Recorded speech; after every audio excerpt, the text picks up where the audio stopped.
Hello, welcome to our LinkedIn Live on strategy and innovation with Nils and Marc. My name is Marc, and there you see Nils. The idea of this is that we discuss a question related to strategy and innovation. If you have any questions, don't hesitate, please, to put them into the LinkedIn comments so that we will get to them if we have time. So we've planned for half an hour and happy to answer any questions that you might have on strategy or innovation or any of the topics that we are discussing. So, Niels, why don't you get us started with a interesting question? Of course, Marc. So thank you for having this virtual coffee with me. Take a sip before we get started. So I would like to know from you, with your clients, do you see repeating patterns in your strategy work or in the strategy of your clients? Okay, repeating patterns in strategy work. So I think something that I hear from 9 out of 10 clients at least is that they have too many priorities. So there is a lack of focus. So too many priorities, too many strategic initiatives, just too much going on. Right? So you feel that there's leaders just as well as everybody throughout the organization. People are stressed out about everything that they have to do and all of these priorities and initiatives, right? And then they think at least, or they hope that a strategy will help them to become more focused in the sense of learning or defining what they should be focusing on and what they should maybe stop or let go, which then is sometimes difficult. But I think so that this kind of being overwhelmed with everything that's going on is definitely a pattern. And then when it comes to the strategy, to the content of the strategy itself, I think we're always discussing customers. So I think there is a lot more. If I compare it to the past and a couple of years ago, there is a lot more focus on the customer instead of, okay, we have products and where are we going to sell them? How are we trying to push them on the market? So it's a lot more, who is the customer? What do they really want? And how can we best serve them? How can we best create value for them? So this customer focus is a clear priority. And then another thing, talent. So talent, how to get talent. So many industries kind of feel a talent shortage. So how to deal with talent, how to find talent, how to retain talent better. So the whole talent experience, if you like, is also becoming a increasingly important topic. And then I think the last one currently might be driven a little bit by this whole idea of recession and inflation and all of that is really operational excellence. So trying to be very efficient, managing your cash flow, managing your working capital, trying to control your costs as much as possible. Yeah, so that's a couple of patterns that I currently see. So these are, let's say, like common topics, right? When it comes to you say often winning strategies, what do you think is the most important when you say look at some strategy paper? How can you derive whether this is a winning strategy or maybe a losing strategy? Okay, well, yes, I think there's. So if you look at the content of the strategy, obviously there's these quality criteria, I would say, to say whether it's a good strategy or not. So have we clearly identified what is the challenge? Have we clearly identified what is the ambition? And I'm not talking necessarily about a lofty vision statement, but really what are we trying to achieve, right? And then how are we going to do that? Is it actionable? Are there steps behind? So that's more the assessing the quality of the content of your strategy, let's say. Then whether the strategy works or not, obviously, is a matter of executing it, right? So you need to get started. You need to validate it somehow. There's always a couple of things you can do maybe before you really start implementing it to see whether customers would be interested in something, whether something is feasible in the implementation. But then it's really about implementing the strategy, going about working on it. And here, what I propose a lot, or what I'm arguing for a lot, is that this then becomes a constant kind of always on strategy work. So you constantly check, first of all, are we doing what we committed to? Are we doing what we said we do? Are we putting the actions in place? Second, are these actions leading to the results that we expected and hoped to see. And the third question is always around more the culture and the mood in the organization. So is everybody still committed to doing the strategy, or does everybody still believe the strategy? Are we still aligned, and these kind of things? And then but you are you might need sorry. to adapt.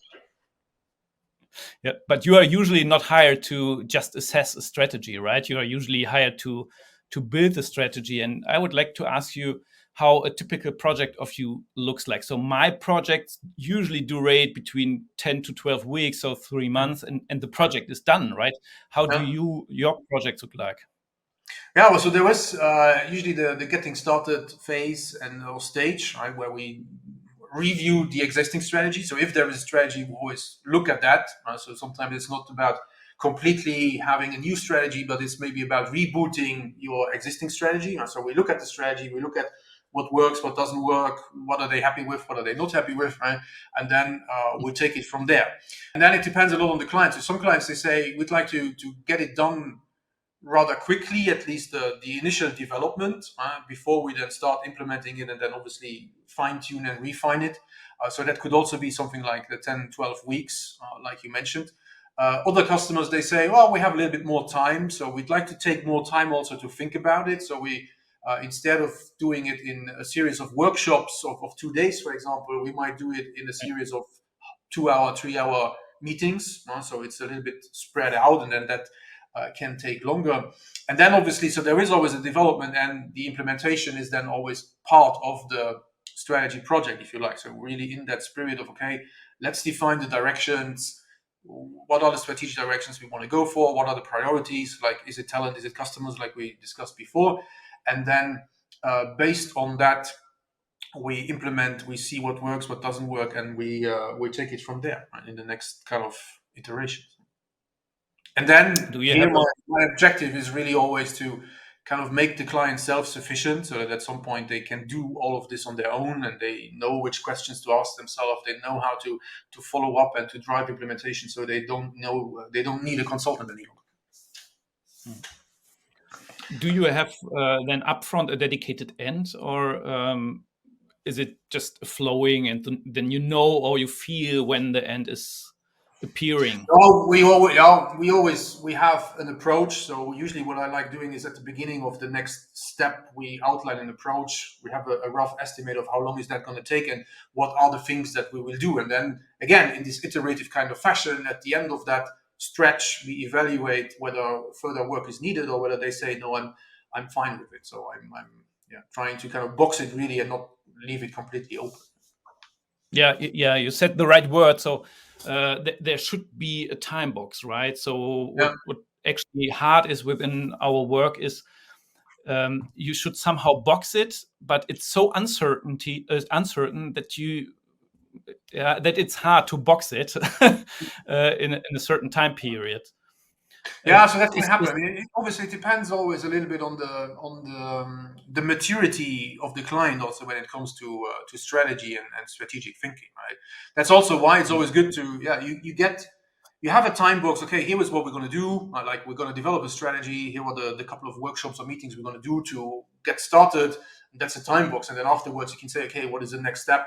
What else would you need or would you want, right, to work on?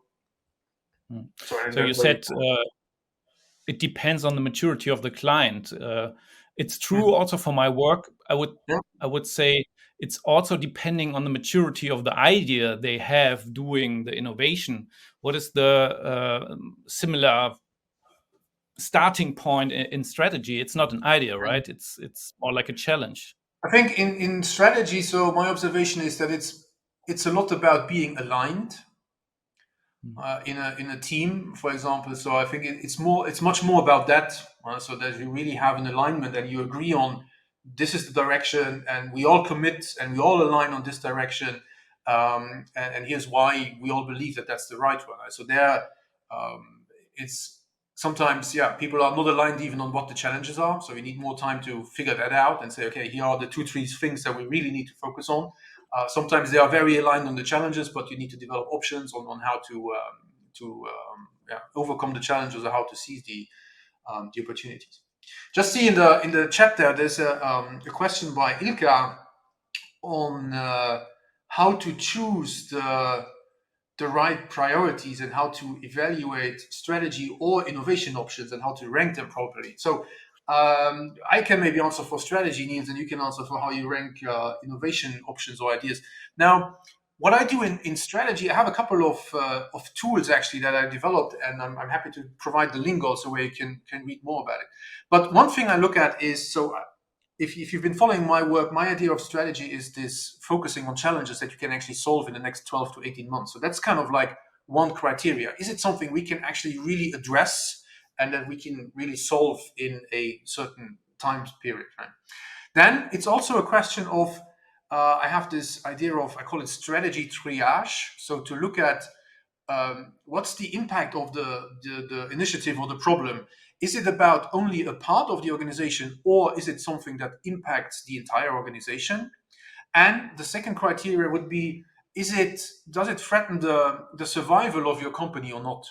So as an example, before we talked about cash flow or cost management. So if you say cash flow is a strategic issue currently, so obviously that's something that impacts the entire organization, and it's something that threatens your survival as a company. Right? So that would be a priority. If on the other hand you have something like, I don't know, HR wants to have a new IT system because now they're working in Excel and they want to improve the customer experience or the talent experience.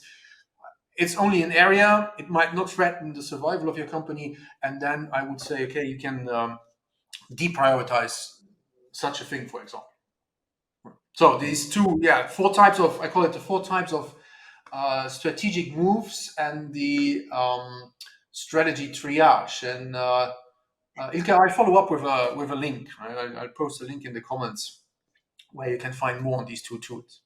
Niels, how about innovation? How do you do Same prioritization? actually. Thanks, Ilka, for the question, and thanks, Marc, for answering. I don't have anything to add on. There are the same tools actually in innovation, like the effort impact matrix, but the tool is often not the solution. The solution is taking time to apply this tool and talk within a team or within a department about these priorities.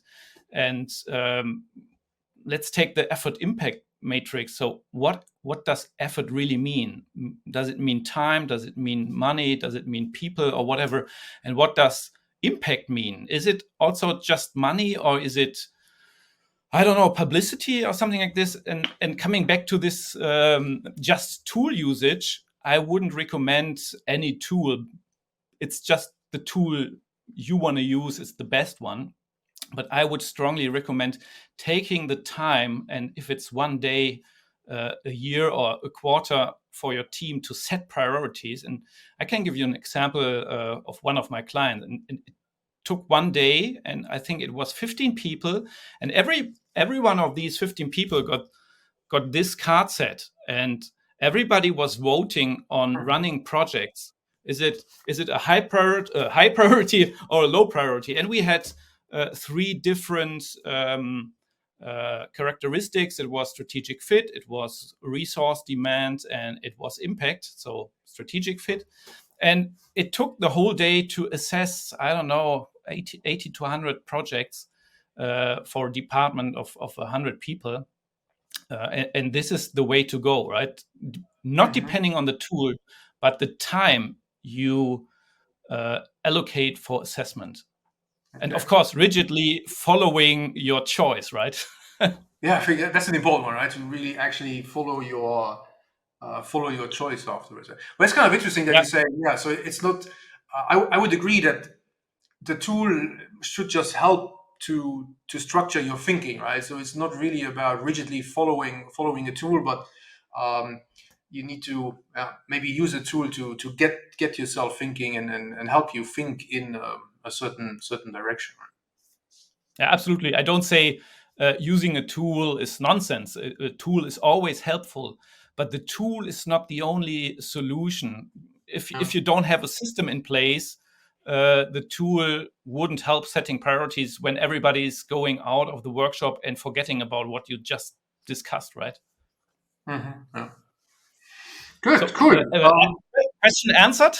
Yeah, I hope so. Ilka, let us know whether we answered your question, and if you have any Hope follow-up so. question, just please put them in the comments. There's another question by Sritka. I hope I pronounced that correctly. Who is asking about working with an external consultant and whether you accept to start from all over. If they do, you accept if they start from all over, or just pick up and suggest the missing pieces? That's a good one, actually. So I would always try to look at what's there already, and how is it working? What is not working? What is clear for the client? What is maybe not clear for the client? What is causing trouble? And then based on that, see whether we really need to redo the whole strategy, or maybe just reboot a part of the strategy. Sometimes I've seen strategies where some parts were actually clear. So, for example, ambitions were clear, and then the where to play, so customers and products was clear, but it was the positioning maybe was not clear. So we need to be more on that, on the positioning, and talk about what is really creating value, what is the differentiation, how are we going to position ourselves. So work more on that. And then maybe based on that, you might need to go back and retune a little bit to where to play, but that's possible, right? In other cases, I have other cases where, especially if they started already implementing the strategy, if you follow a little bit change management logic, there is always kind of like a lot of enthusiasm at the beginning, and then there comes a dip, right? So and the strategy and this dip often is perceived as the strategy not working, but maybe it's not so much about the strategy, but it's more about the organizational energy, right? And then you don't need to rework the strategy, but you need to focus more on how do we get out of this dip again? How do we activate the strategy or relaunch the strategy in that sense? So just my opinion on that. I think it depends on who you are hiring, right? If you are hiring big agencies, they rather would like to do just new because it's easier for them, just to redo everything, and it's a bigger project. But for us, single consultants, it's much easier and a better leverage to just start where the client is at. Yeah, I agree. So that's maybe a good differentiation to do. If you hire a done for you strategy Yeah. consultant who's supposed to do everything from beginning to end, then obviously they probably will start from scratch, right? If you work with consultants like us who are more in a facilitative role, I would say then it's probably different. Yeah. It's a choice of taste in the end, what you would like to have. But I would always go for the empowerment solution. So where you are doing it yourself and the consultant is just helping you because you're learning and have something sustainable. Yeah, exactly. Cool. There's another question by Marta about so innovation. If it's part of your conversations about strategy, yes, definitely. So I always, especially when we're talking about where to play, how to win, we're talking about how to put innovation into strategy, right? And how innovative do you want to be? So strategic innovation for me is about maybe you need to go after new customers, turn non-customers into customers. Maybe it's about a new business model, which is strategic decisions, right? Or investing into launching new products, going into a new business. All these things could be strategic / innovation discussions. On the other hand, Niels, so I've been part of many projects where innovation was not really tied to strategy, and that was always a mess. So I don't know about your experience in that. Always. Oh, yeah. This is maybe the biggest mistake you can do, putting an innovation department far away from the strategic department. And I've seen it with many clients. So I would phrase it like this: not every strategy has to do with innovation, but every innovation initiative is highly strategic. Because if you're doing innovation right, and I not mean incremental innovation or product development, something like this, I mean really innovation, new things, they have a massive impact on what the company is and will be. And this is strategic work and big change and transformation in the end, right? And this can start small with a small innovation initiative, but if you want to do it right, you have to extend it, grow it, and make it bigger within the company. And this is strategic work in the end. Yeah, definitely. So I always say that. So if you have innovation theater, one of the first things you should do is actually clarify why are you doing innovation, right? So what are your objectives? Why do you think you need innovation? How much innovation do you want? So do you want some more sustainable or sustaining innovation? Do you want adjacent innovation or disruptive innovation? To just be clear about these things, because then afterwards you avoid having lots of confusing discussions and ideas that come up where you ask people give us ideas, and then they come up with ideas, and then you say, yeah, but this is not what we wanted, right? Because you never told them what you actually wanted in the first place. Right? Yeah, so strategy, they go hand in hand. I would agree with that.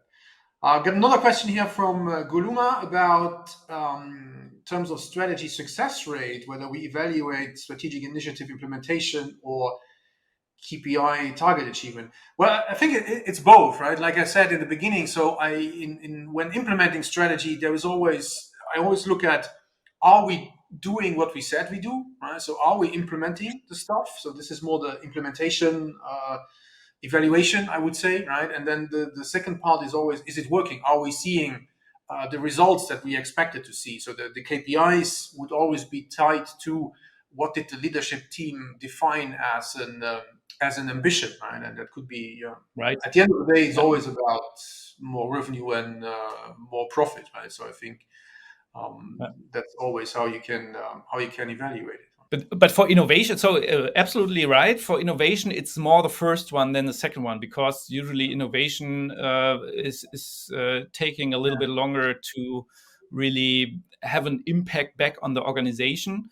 And I would always measure your activities, whether you're doing the things you think you are right, because in the end it's a big assumption, right?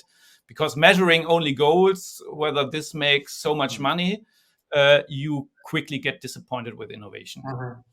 So, but it is really about the measuring the input and the output and the outcome, so to say. Yeah, but don't focus on the output too early, because it takes time, right? So if you're starting an innovation activity which takes 3 months, after 3 months you don't get revenue. It's like this. Yeah, I would argue it's probably the same also with strategy. You know, some of these things, they take a little bit time to kind of build up momentum that you take off, right? So that you see results. Yeah, that's a good. I hadn't thought about it that way, but it's a good one to say. We always need to look at both, but in the initial stages, we look more at the input like and the expertise, and then and then we look more at the results afterwards. So the answer is when I did my research for my PhD, I researched Fahrenheit 212, which was a consulting company in New York. Meanwhile, they are part of Capgemini or Frog, and Frog became part of Capgemini, something like that. So they had initially they had the business model where they said 2/3 of their revenue model is dependent on the innovation's success in the market. And they had exactly the problem that you described, right? So they would come up with good ideas and then hand over the idea to the company. Now, the company might take another year or two to actually implement something, and then it might take another year or two before they saw some financial results, right? So they actually went away from that, and then they tied it more to passing internal stage gates, right? So the gates internal that the company had, so they tied it a little bit more to the activities, and are you successful in the activities that you do early on? Yeah, absolutely. So I feel the same, and I experience the same. My early clients, after 1 year, when I'm out of the company, out of this client, they call me and say it's successful, and sometimes it's even taking longer. And you don't remember the project anymore, but they say, yeah, what we have done was right. But it's 1 year after I have worked with them, and it's a good feeling, but still strange. It should be earlier, but it's like how it is, right? Right.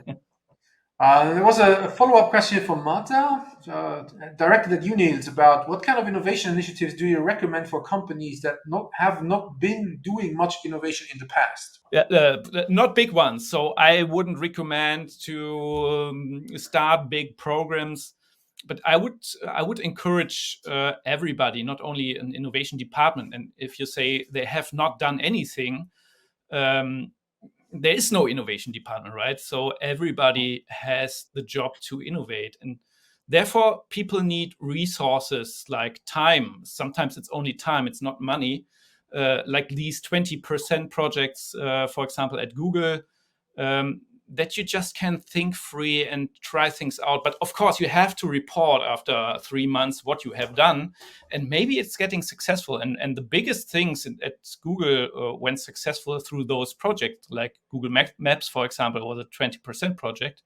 Mhm. And therefore, you need to encourage people. You need the culture, and of course, the top management to give the allowance for the normal employee to work on this. And maybe you need some supportive stuff, right? Either it's internal or external. Um, I know what Marta is doing actually. So the Okay. Kickbox is a quite good initiative. Right, right. But you can start smaller, right? Just with one ideation workshop and a follow-up sprint. It's Yeah. fully sufficient to start off. Yeah, but I mean, it's about giving people the tools to actually do it, right? Enable Yeah. them to do it. Be clear about what, in my experience, be clear about, as we discussed earlier, what do you want, and what are your objectives? Why are you doing it? So that you give people some guidance. Here. There was a comment by Laurent about the measure. Yeah, that you should be careful of the trap that you get what you measure. Yeah, obviously, I mean, you need to Yeah. define first what you want, right, and then measure whether you're achieving that or not. And there's a question by Ivan about how do you deal with hidden agendas and internal politics in strategy work by your customers? Right. Yeah, that's an interesting one. As I said earlier, so I think very often in strategy work, at least, it's a lot about aligning the views of the people involved, and I try to do that through a couple of different approaches. So first of all, obviously, you want to have alignment in the leadership team, right? And again, we have all these tools that I mentioned about earlier, like the 4 types of strategic moves, where we align on what is the challenge, what is the solution, are we clear about that? So we try to visualize these things really, so to be very clear on that. And then it's also about involving the organization, right? So it's really about not only once you have developed a strategy and then say, now we're going to implement and now we need to involve people, but involve them on what are the challenges, what are the opportunities we see at the beginning. Then management still makes the call, the decision, which ones to go for. Then once you have defined your challenges, your opportunities, you can ask for ideas on how to seize them and so on and so forth, right? Get feedback on a draft version of the strategy, I always say. And in that kind of sense, you're having a conversation around it, which is, on the one hand, it's going to surface all these internal politics and these different hidden agendas. So it's kind of like unhiding the agendas, if you like, because yeah, you discuss something specific, you ask for input, so people have to put it on the table. So that's going to mitigate the risk at least a little bit. And what I always do is kind of indirectly, a little bit of my hidden agenda, if you like, is when working with a leadership team, I always work on team building, high performance team building, really. Right? So I bring in these kind of interventions where we build up trust, where we build up more and more psychological safety, where we build up an environment where really everybody can be open and talk freely, so that people don't feel like they need to have that hidden agenda, but everything can be discussed. So that's kind of like I would say, a stream in my work that kind of flows always with how I approach working with an executive team in the meetings, in the workshops. Right? In innovation, it's somehow different. I would say maybe you are the hidden agenda, or you are the speedboat project, Right. because I think one of the dead end is saying, yeah, we should get everybody on board before we start innovation, right? This Mm. is when not innovation is happening. But you need definitely a strong sponsor, strong in terms of power and resources. So it's from the upper management, but usually you don't get everybody on board, Mm. and then you just do the thing, and then you have a fact, right? You have something done, and either the hidden agenda is then the official one, or it dies. Yeah, right. But yes, it's of course, if you have an innovation department, it's not the hidden agenda, right? But Right. usually when it starts without an innovation department, you're just starting with one innovation project. It's somehow a speedboat project, and it's the hidden agenda of one manager, right? Yeah, and sometimes it needs to start as a speedboat, as you said, as a hidden agenda kind of thing, so that it can develop. Cool. I see that our half hour is already up. So, if you have any last question, then please put it into the comments. Otherwise, I hope you liked this half hour with us, and if you found it valuable, please leave us a nice comment on LinkedIn. Share it with your network, which is gonna motivate us to do it again if there is really interest or not. We're also gonna put out some video snippets of this, so just follow the two of us on LinkedIn, and you'll find some more stuff. And if you have any other questions, just feel free to reach out via LinkedIn and get in touch. Thank you. Have a nice day. Thanks. Take care. Bye. Bye.